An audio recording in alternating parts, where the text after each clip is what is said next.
Kodugoster Gemini Sunu Dedi. 709 words Iswell Within T 568 790 range, satisfringar lenguaje, naming, structural, and formatting constraints. Let's output the plain text for section 1. Me dijeron frente a todos, tú nunca fuiste de aquí, solo eres una obra de caridad que tuvimos que aguantar por lástima. Y se rieron, aplaudieron, brindaron con el vino caro que yo misma había pagado.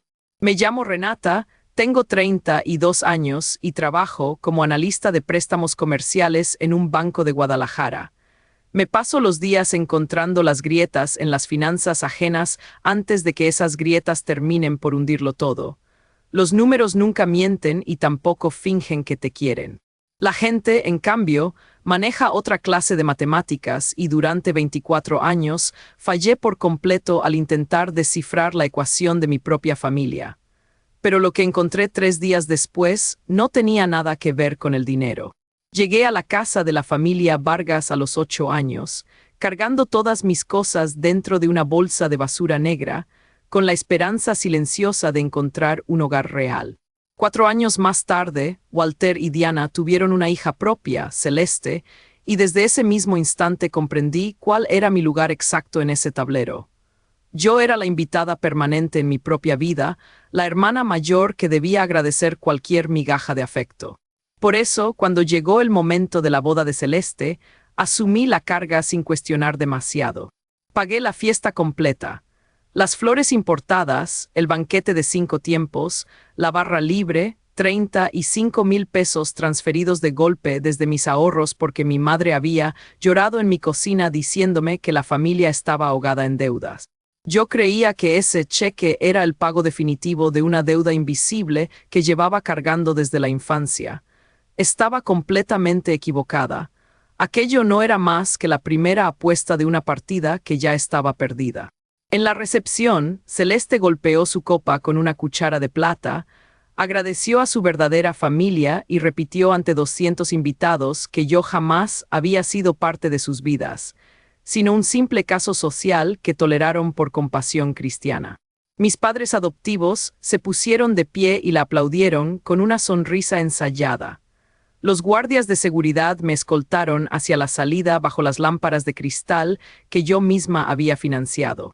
En el estacionamiento oscuro, el novio de Celeste, Julián, vino corriendo detrás de mí con la libreta de cuentas del salón en las manos porque había ido a buscar los comprobantes de sus votos y terminó encontrando los registros de los pagos. Julián es contador forense y tiene un ojo implacable para los detalles, jamás deja pasar ni un solo decimal. Sostuvo frente a mis ojos el recibo de la transferencia con mi nombre impreso y me preguntó con la voz temblorosa por qué la mujer con la que estaba a punto de casarse le había jurado que sus padres pagaban todo. Todavía no alcanzaba a responderle cuando Celeste salió disparada por las puertas de vidrio gritando, a voz en cuello, que yo me metía en su boda para robarle al esposo. Y Julián simplemente le quitó la mano del brazo, cerró la libreta y regresó al salón para cancelar su propia boda frente a todos los presentes. Me subí a mi carro y conduje de regreso a casa repitiéndome una y otra vez que lo peor ya había pasado. Pero justo en ese momento, el teléfono empezó a vibrar de forma incesante sobre el asiento del copiloto con una alerta de fraude bancario. Alguien intentaba retirar 15,000 pesos de una cuenta secundaria que apenas utilizaba. En los siguientes 40 minutos escuché cosas que cambiaron para siempre la forma en que veía a mi propia familia. Y lo que hice después terminaría rompiendo por completo los cimientos de los Vargas.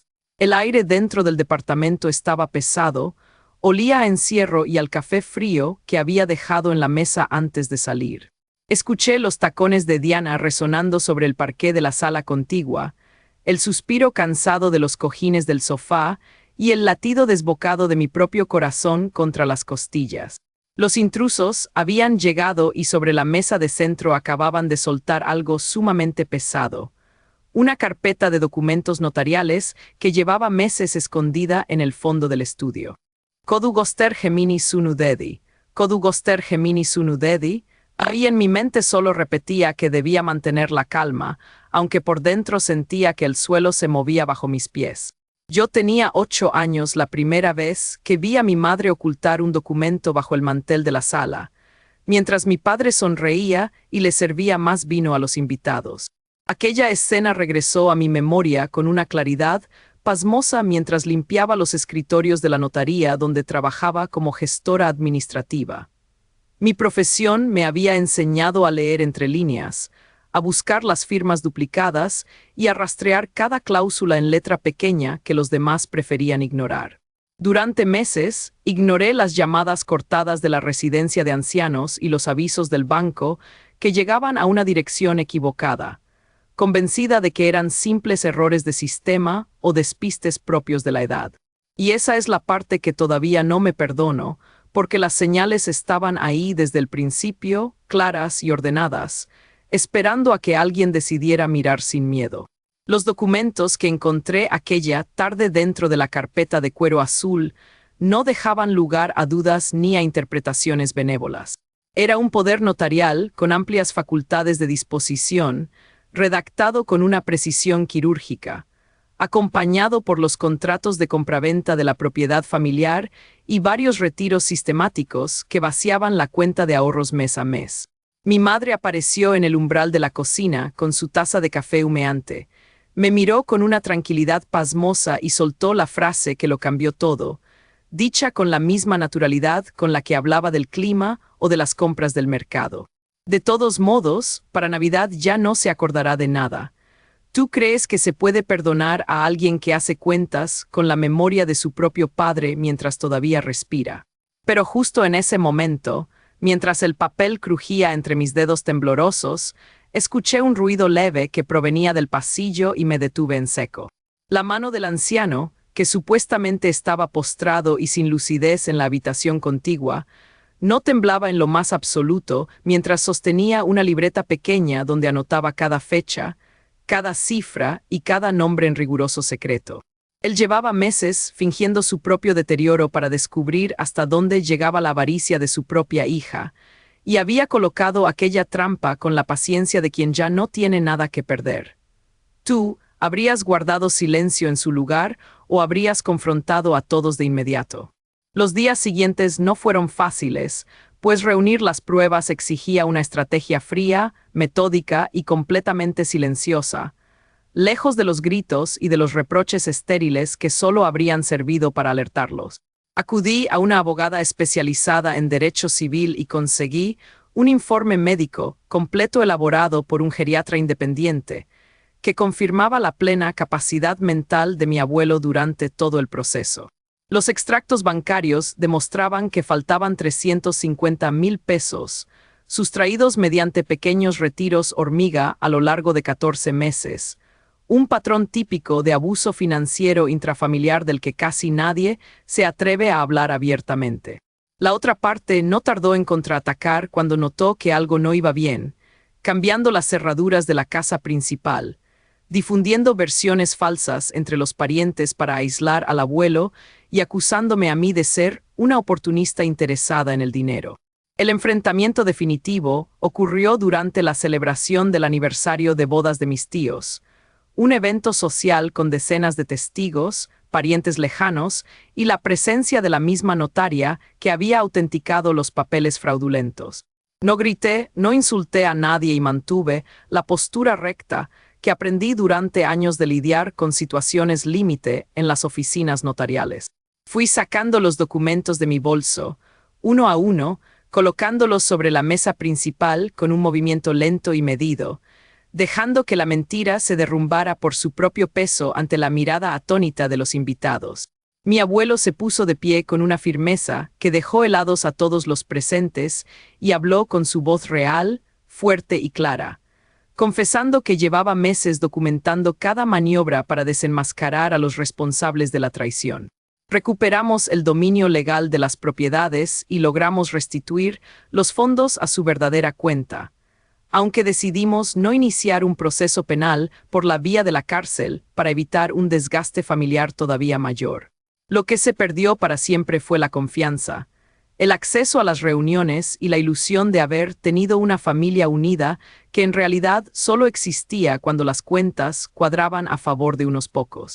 En el fondo de un cajón viejo todavía conservo la carta que mi abuela escribió antes de morir, donde advertía que el dinero siempre termina por revelar quiénes somos de verdad cuando las caretas se caen. Aprendí de la peor manera posible que el silencio nunca trae paz, y que mirar hacia otro lado solo convierte a uno en cómplice de la injusticia.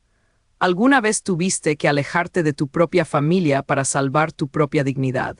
Cuéntamelo abajo y suscríbete para no perderte la próxima historia. Kodugoster Gemini Sunudedi. Dejé caer el informe sobre la mesa de la cocina con un ruido seco que resonó en la madrugada. Aquel fue el momento exacto en el que dejé de jugar a la defensiva y decidí mover cada ficha con precisión. Contraté a un investigador privado especializado en delitos informáticos en Guadalajara, un hombre llamado Julián que revisó cada rastro digital con paciencia quirúrgica. Le entregué toda la información disponible y le pedí que rastreara el origen de aquel correo anónimo que había puesto en riesgo mi empleo. Menos de 48 horas después, Julián tenía la respuesta definitiva en sus manos. El mensaje había sido enviado desde la dirección IP de la ferretería que Walter, mi padre adoptivo, administraba en el centro de la ciudad. Mi propio padre había armado el caso que amenazaba con destruir mi carrera utilizando la red inalámbrica de su negocio familiar. Imprimí el informe completo, lo coloqué junto a la solicitud de crédito fraudulento y a los comprobantes falsificados, y estaba a punto de tomar las llaves del carro para dirigirme a la fiscalía cuando Julián apareció de nuevo en mi puerta. Traía una memoria USB que había encontrado oculta en una computadora compartida de la oficina, etiquetada con mi nombre y protegida con claves simples. Al conectarla, descubrí una hoja de cálculo que abarcaba décadas de mi vida. Mis colegiaturas, los gastos médicos de mi infancia y mis notas escolares aparecían al lado de una columna etiquetada como subsidio de adopción estatal. Mis padres habían cobrado un estipendio del gobierno por criarme durante toda mi niñez, guardando ese dinero en secreto mientras a mí y a todos los demás nos repetían que yo era una carga financiera pesada que ellos asumían por caridad.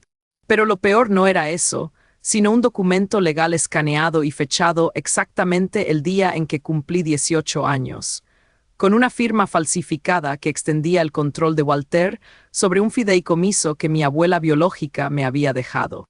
Dinero que supuestamente yo jamás debía ver hasta cumplir 25 años.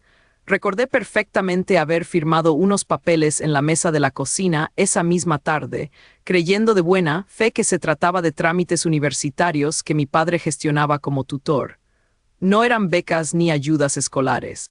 A la mañana siguiente conduje hasta el Archivo Central del Registro Civil en Guadalajara y solicité mi expediente de adopción sellado. Ahí estaba todo en blanco y negro, sin espacio para dudas ni excusas.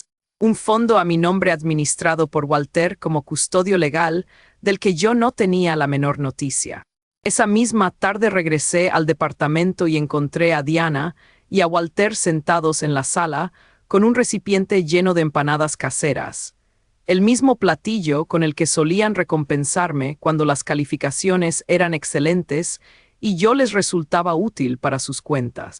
Traían además un documento impreso que querían que firmara de inmediato, prometiendo que si renunciaba por completo a cualquier reclamo sobre el fondo congelado, ellos llamarían al banco para borrar el correo del escándalo. Cuando los miré a los ojos y les dije, con voz firme, que ya conocía la existencia del fideicomiso, la máscara amable de mi padre se derrumbó por completo. Me miró sin inmutarse y me soltó con total frialdad que si yo insistía en pelear por esa herencia, él mismo se encargaría de presentar la denuncia por el préstamo falso de 35,000 pesos ante las autoridades federales para asegurarse de que terminara en la cárcel. El silencio que quedó en la sala fue tan pesado que el zumbido del refrigerador sonaba como una sirena lejana. Walter se cruzó de brazos, intentando sostener una falsa seguridad que ya no engañaba a nadie, mientras Celeste evitaba mirarme a los ojos y jugaba nerviosa con las servilletas de papel sobre la mesa.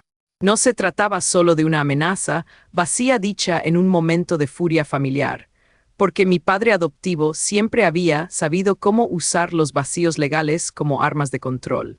Se inclinó hacia adelante, apoyando ambas manos en la madera de la mesa de la cocina, y me soltó el golpe más bajo de toda mi vida con una tranquilidad que helaba la sangre.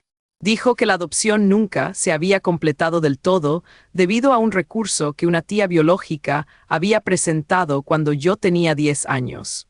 Un proceso que él mismo se encargó de bloquear con artimañas legales hasta que la mujer desapareció del mapa.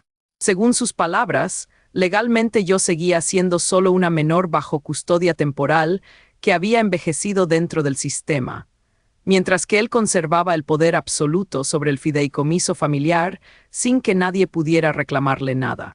Se subió a su camioneta gris sin decir una sola palabra más, dejando la bolsa con las enchiladas de Diana sobre los escalones de la entrada como una última burla destinada a pisotear cualquier intento de dignidad. ¿Tú crees que una amenaza de esa magnitud puede detener a alguien que ya ha visto cómo destruyen su propia vida desde dentro? Saqué el teléfono celular de la bolsa, con las manos temblando, y marqué el número de un abogado especialista en litigios mercantiles y familiares, a quien conocía por mi trabajo.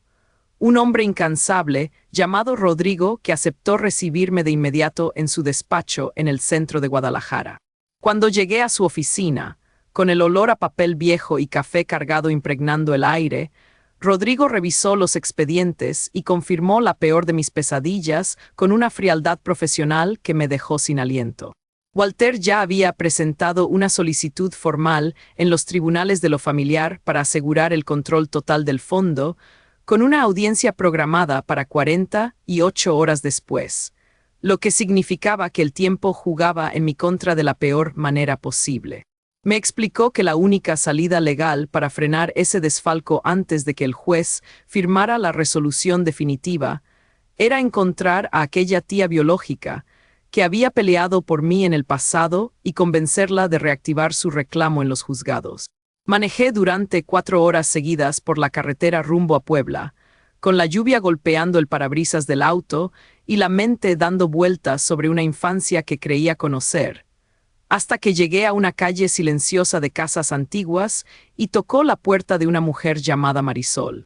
En el momento exacto en que abrió la puerta y vio, mi rostro soltó un llanto incontenible, porque aseguró que era idéntica a su hermana, a quien la familia le había prohibido ver décadas atrás debido a las mismas mentiras que Walter tejía para aislar a todos los que se cruzaban en su camino.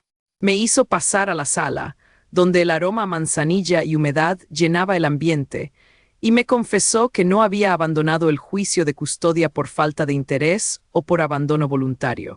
Me reveló que Walter se había presentado en su casa años atrás con un sobre lleno de efectivo, una cantidad de 10,000 pesos, que, haciendo cuentas con los intereses tempranos de mi propio fondo, solo podía haber salido de las cuentas que él mismo administraba de forma fraudulenta. Con lo poco que le quedaba de orgullo en aquel entonces, Marisol había guardado algo para proteger mi futuro de las garras de mi padre adoptivo. Se levantó con pasos lentos hacia un viejo ropero y sacó un sobrenotariado que contenía una póliza de seguro de vida que mi abuela materna me había dejado en secreto. Un documento valuado en más de 400,000 pesos que llevaba 20 años intacto en un cajón porque Walter nunca había conseguido los papeles para cobrarlo sin levantar sospechas. ¿Crees que alguien capaz de robarle el legado a su propia hija adoptiva merece un solo segundo de compasión cuando la justicia finalmente lo alcanza? Regresé manejando toda la noche por la autopista vacía, con el sobrenotariado sobre el asiento del copiloto como si fuera un arma cargada lista para disparar contra la impunidad con la que habían operado durante tanto tiempo. A primera hora de la mañana, Rodrigo presentó una demanda de amparo y una petición de emergencia en los tribunales, logrando que un juez firmara la orden para congelar de inmediato todas las cuentas bancarias y los fondos comerciales que mis padres controlaban desde hacía años. Decidí entregar los documentos personalmente, caminando con paso firme hacia el club campestre donde Walter y Celeste celebraban un almuerzo privado con socios influyentes de la ciudad, mientras el sonido seco de mis tacones resonaba sobre el piso de mármol del salón principal. Me acerqué a su mesa sin decir una sola palabra, sintiendo las miradas de todos los comensales clavadas en mi espalda, y dejé caer la carpeta con la orden judicial directamente sobre el plato de mi padre en medio de los cubiertos de plata. Walter palideció al instante, perdiendo por completo el color del rostro, mientras Celeste se llevaba las manos a la boca en un gesto de absoluta incredulidad ante el desplome de su mundo perfecto. Kodu goster gemini sunu dedi. Walter palideció al instante, perdiendo por completo el color del rostro, mientras Celeste se llevaba las manos a la boca en un gesto de absoluta incredulidad ante el desplome de su mundo perfecto.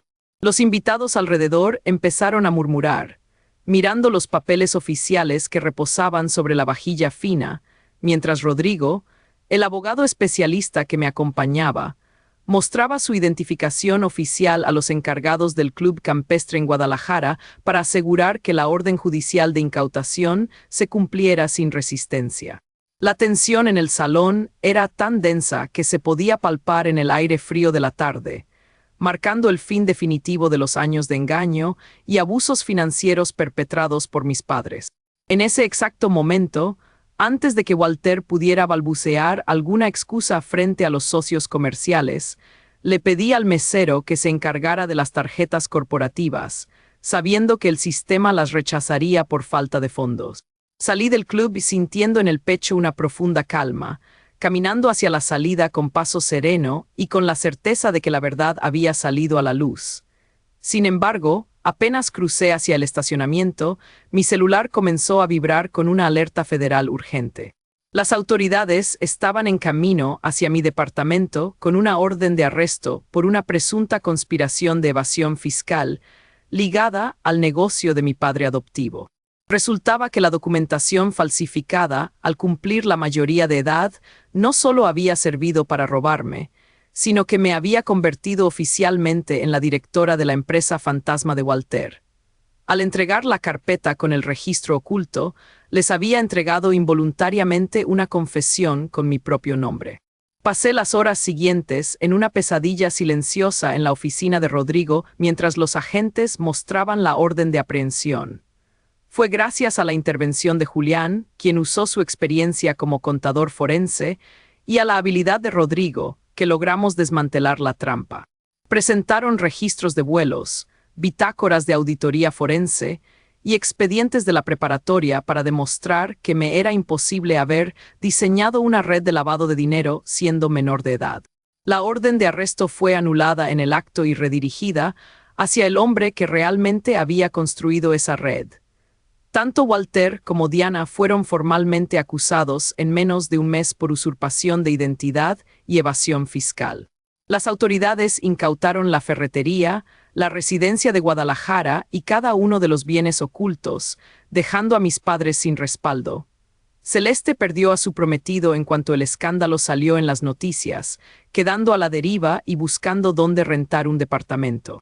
Mi nombre quedó limpio ante la ley, mi empleo como analista de préstamos comerciales fue restituido con un ascenso, y el fideicomiso de mi abuela, con sus 35,000 pesos protegidos, ingresó de manera definitiva a mi cuenta bancaria. Un año más tarde, el banco terminó adjudicándose el mismo club campestre donde ocurrió la humillación, y fui nombrada analista principal a cargo de su recuperación. Sé lo que se avecina.